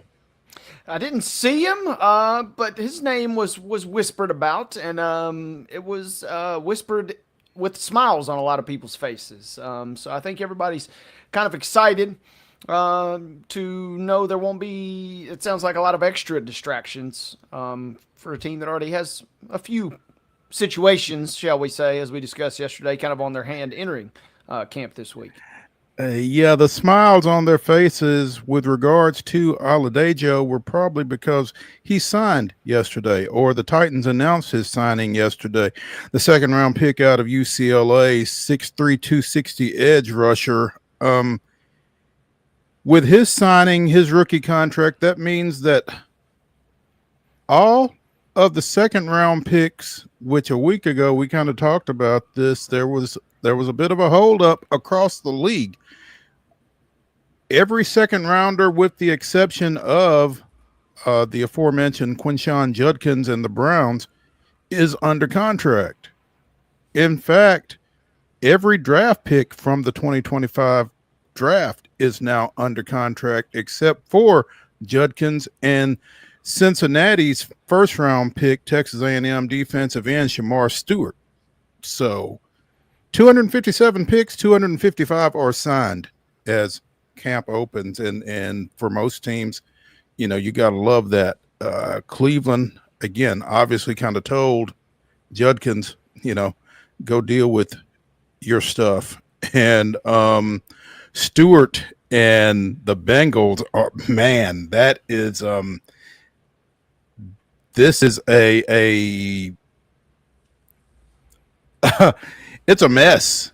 I mean, they want him to sign a contract that's got some clauses in it that he does not really agree with because they've not been in anybody else's contract, and you know, the owner and the player are going back and forth in public about it and that kind of thing. And I don't know what's going to happen with this. Cincinnati's got a couple of brush fires on their hands because in addition to this, veteran rusher Trey Hendrickson says he's not coming to camp until he gets another deal done. And all he did last year was lead the league in sacks. So Cincinnati's got some stuff going on, but the Titans don't have to worry about that. Again, Oladejo is signed and is in camp. Started 27 of 46 games at first Cal, later UCLA. 238 total tackles, 20 and a half for loss, 6 sacks with a forced fumble and 3 fumble recoveries over his 4 years in the Pac-12/Big Ten. So big signing there for the Titans. Good to get him kind of in-house, and you know, that wraps up all 9 for them. So they've got no real concerns there. Everybody's feeling good, and you mentioned you know, everybody except for Judkins, who's kind of that lone holdout in this regard. Oladejo's contract reported at least 4-year deal, about $8.5 million, 8.4 to be specific. First 3 years, it seems like are going to be guaranteed. So didn't quite get the full 4-year guarantee, but going through some of these other second round deals, seems like he's on the higher end of negotiations there. Well, and as it turns out, with good reason, because while Oladejo is set to report to camp as a rookie edge rusher, veteran edge rusher Lorenzo Carter, who just signed a free agent deal with the Titans back in March, has announced his retirement earlier today. So yesterday, Titans fans find out that Will Levis won't be in camp, won't be available this season. Today, you find out that Lorenzo Carter is hanging them up. Spent the last 3 years in Atlanta, again, signed with the Titans as a free agent, picked in the third round in 2018 by the New York Giants, but he is shutting it down, apparently. 13 games with the Falcons last year, 32 tackles, 2 for loss, a forced fumble, no sacks. 3 pressures and 2 knockdowns, but no sacks. Again, he was set to play on the outside for the Titans, but that's not happening. So once again, a hole that they thought they had filled crops back up, I guess. And in the same vein of Levis, obviously with it as not much emphasis or importance, perhaps, you can, as the Titans, you can seemingly absorb this blow a little more. You know, you see this, and we obviously talked about Mike Williams stepping away from the Chargers. The guy, maybe you were banking on, but at a position where depth is kind of the norm. You know, it's not quarterback where you got one rock solid option, maybe a second if you're really lucky, and then beyond that, it's really kind of a scrap heap or kind of just buyer beware. So maybe you feel a little bit better about this, but yeah, it does kind of force you to, if nothing else, you know, I guess in a sense, good news, you didn't have your, you know, the coaches always love to say the depth chart ain't set till week 1. Well, that kind of really plays in some folks' hands out there at Ascension St. Thomas today, because I'm not sure how much gas he had in the tank. It sounds like it was on his own accord. Man, still just having visuals of him just absolutely wreaking terror when he was at Georgia, especially back in that epic 2017 run. And had, you know, as you said, a lengthy and pretty productive NFL career. So hopefully he goes out on his terms, and I'll be curious to kind of see what he gets into next. Doesn't also, I mean, this also kind of opens the door to, I mean, he announced his retirement. Who knows what his role was going to be with the Titans? Who knows where he's at kind of physically? But he kind of still strikes me as a guy that, you know, if he wanted to, later this year or even next year, I wouldn't be totally shocked if he decided to maybe get back in the ring. Yeah. It's just interesting how, you know, you get right here to training camp and all of a sudden somebody decides, you know what, I ain't going. Where does that come from? Yeah. Here's one. I mean, this popped across the news wire since the show started. The Honey Badger has announced he's going to retire officially, and Jimmy Graham apparently. So, I mean, some of these guys, you know, it's easy for me to guess or speculate, but, you know, my immediate thought is you look around the room and you're like, all right, these guys are a little bit younger every year that I keep coming in here. And then you look down, you say, I'm getting a little bit older. Do you really want, you know, only the precious few get that luxury of kind of dictating, you know, I'll show up to camp. I'll show up when I show up. When you got to strap them on and it's 99 degrees out here in downtown Nashville, you know, retirement doesn't necessarily sound so bad sometimes. Yeah. I mean, here's the thing. If you don't know if you want to play, then you probably don't want to play. And that's also true. No sense in going out there and getting exposed. So, I mean, and most of these guys are pretty secure financially. So, yeah, go to the house. I ain't mad at you. It's just odd because what have you been doing? I mean, if you're Lorenzo Carter, what have you been doing since you signed with the Titans back in March to get ready for a training camp that you're not going to?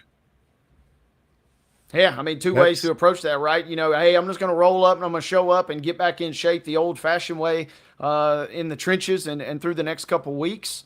And that's what, you know, if you show up and you hadn't been taking care of yourself or, you know, you haven't been totally in tune with your body these last several months, oof, yeah, that could be a mighty undertaking. And we're talking about a big boy, too. So, I mean, I could see the appeal for wanting to hang them up. Yeah.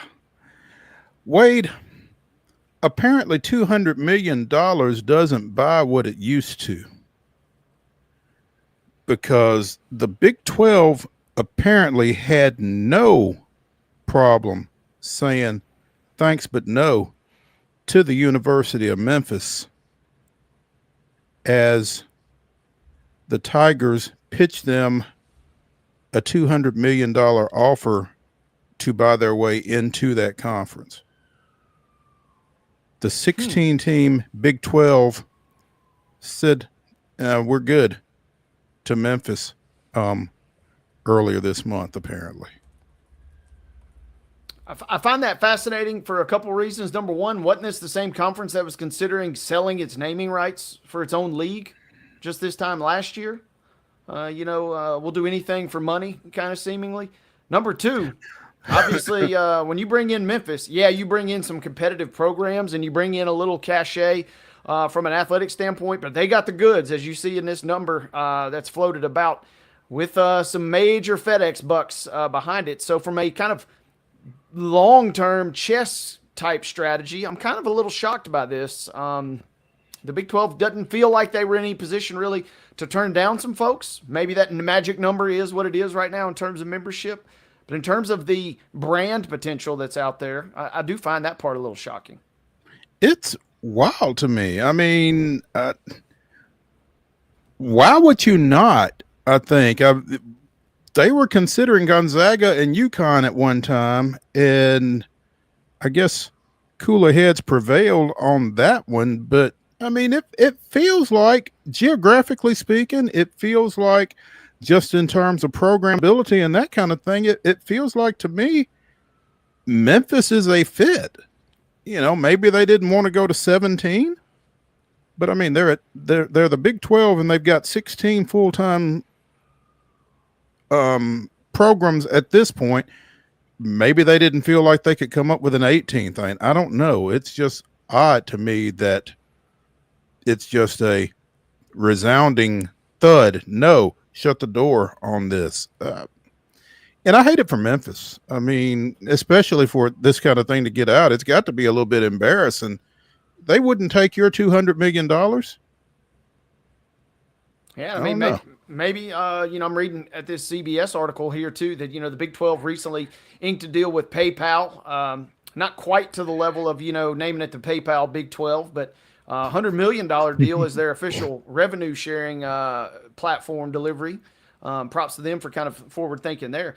But, maybe perhaps just this is the first step in negotiation, perhaps. Maybe you turn them down and then that number floats up to maybe 300 million. And then all of a sudden now we can really talk. I don't know. Number of different things on this, because it feels like the Big 12, like I said, has kind of been open to a number of different revenue options in trying to grow their platform that way. But also, Memphis has got some long-term bucks behind them. They are in such a unique situation, being a smaller school, but with a big war chest kind of behind them.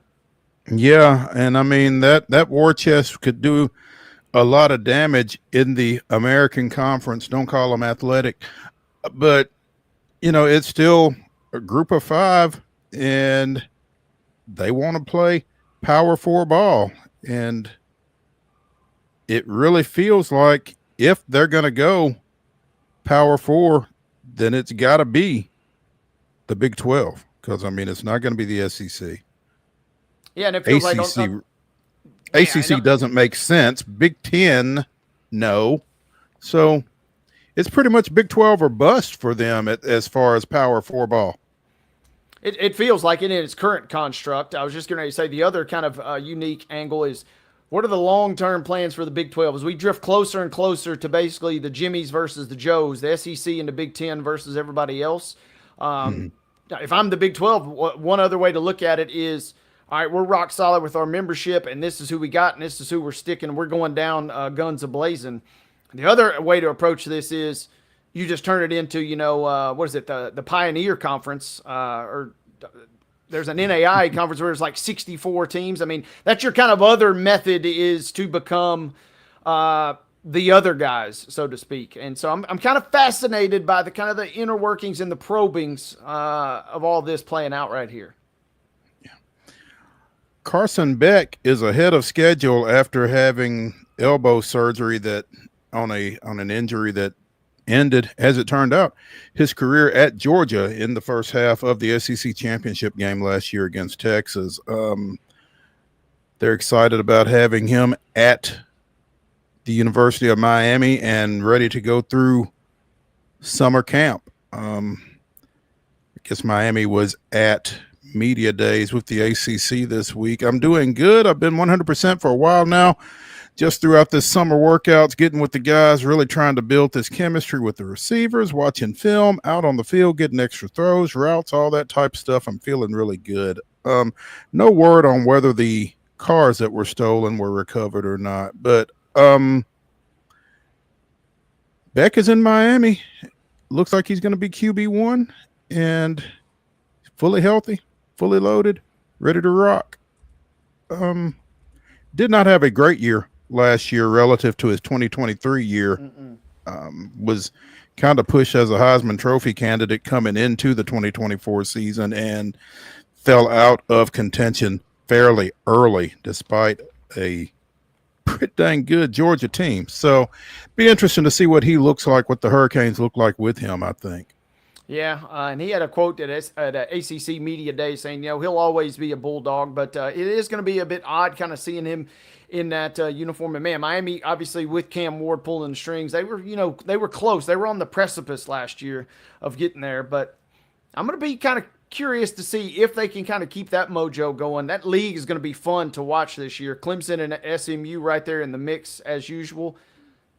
But according to our pal Phil Steele, don't go sleeping on Georgia Tech.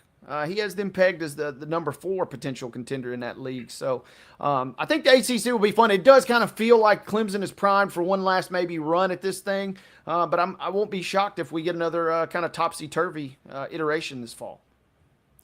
Apparently, Jimbo Fisher agrees with you that the ACC is going to be fun to watch because he's going to get paid to do so. The ACC network announced that Fisher has been hired as an analyst for the upcoming season. He will appear on ACC Huddle and serve as a studio analyst for the network. I'm looking forward to joining the ACC network and the Huddle team this season. I've always had tremendous respect for this conference, and I'm looking forward to breaking down the action each week with such a talented group. So said Jimbo, who got $75 million to go away at Texas A&M, but before that was at Florida State. So I don't know if this is, a step back toward another coaching gig or if he just got bored at home. Could have got bored, stay around the game, and then, maybe in another year or 2 years, if you want to kind of get back in, maybe find yourself a soft little landing spot. And I mean, it's in his DNA, and I mean, it's so hard to tell somebody, just stay at home. I mean, you can only fish for so long. I say that as somebody that never really fishes, so maybe you can fish forever, but it feels like you can't do it forever. So, a chance to kind of get another bag while doing something you kind of enjoy. And we went this whole segment, Mo, talking about the ACC and ACC Media Days. We're still awaiting to see if Jordan Hudson will accompany Bill Belichick when he hits the podium here later. How much room is there up there on that stage? Yeah. Right. Yeah, I want to know. I haven't seen the schedule. I don't know if she has an allotted time slot or if she's kind of off in the distance there. Oh, let's take a break here on Main Street Sports Today, presented by the Tennessee Orthopedic Alliance of Columbia. We will come back with our final segment. Again, it is Top 5 Tuesday. Wade and I will give you our Top 5 sitcom kids. Stick around.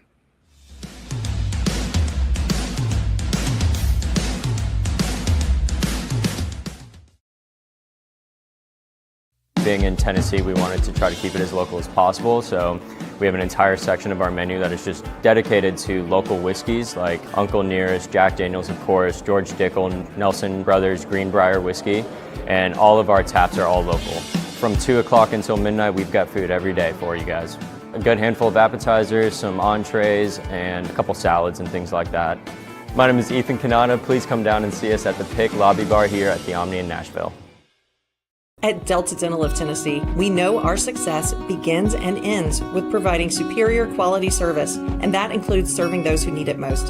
This year, we're celebrating 25 years of giving back to the community we call home. Delta Dental, along with our Smile 180 Foundation, supports Tennessee's dental colleges and oral health education, children's hospitals, free and reduced cost dental clinics, and other like-minded charities. Here's to the next 25 plus years of ensuring healthy smiles. There's a line that links us all. Most of the time, we don't even think about it, but it's everywhere. Illuminating our neighborhoods, empowering our businesses, and helping us to recharge. Whether it comes from our grids, the sun, or a kind heart, we believe in the power of good energy. And as your family and region continue to grow, you can trust that we'll always be there for you. Middle Tennessee Electric, bringing good energy.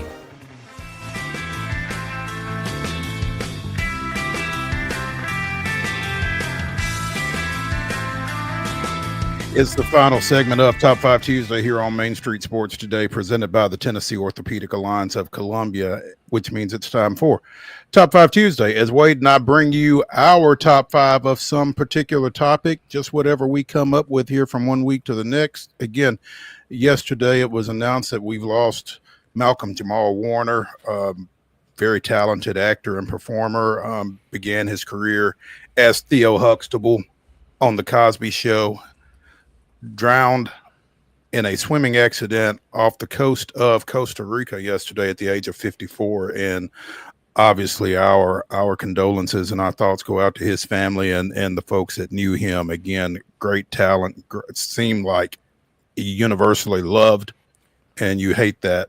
But in our feeble attempt to try to pay some respect and some tribute to MALCOLM-JAMAL Warner, Wade and I are going to give you our top 5 sitcom kids, because that was, again, kind of the breakthrough of his career right there. So with that said, Wade, the floor is yours. I'm going to start this thing off.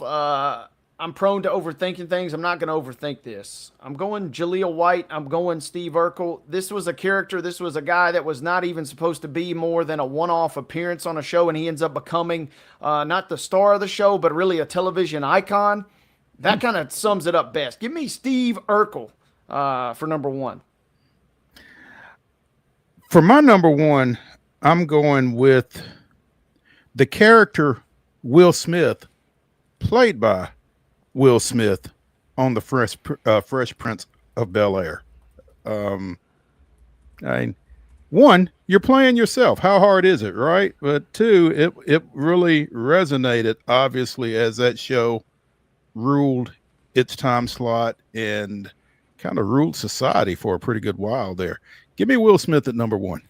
Good pick. Love the show. More on that later, perhaps, in this very same segment. Number 2 for me, go back to the Wonder Years. Give me Fred Savage, Kevin Arnold. That's kind of at the peak of my Nick at Night watching as a kid. And that's how you know you're getting old, is when the Nick at Night shows turn into shows that you watched yourself as a kid. So, you know, now the fact that it's cartoons and animated shows on Nick at Night, that makes you feel a little bit old. But Kevin Arnold and the Wonder Years was right up there for me. Number 2. Solid. I'm going to get in the Wayback Machine here for just a second, but give me Opie Taylor from the Andy Griffin Show at number 2.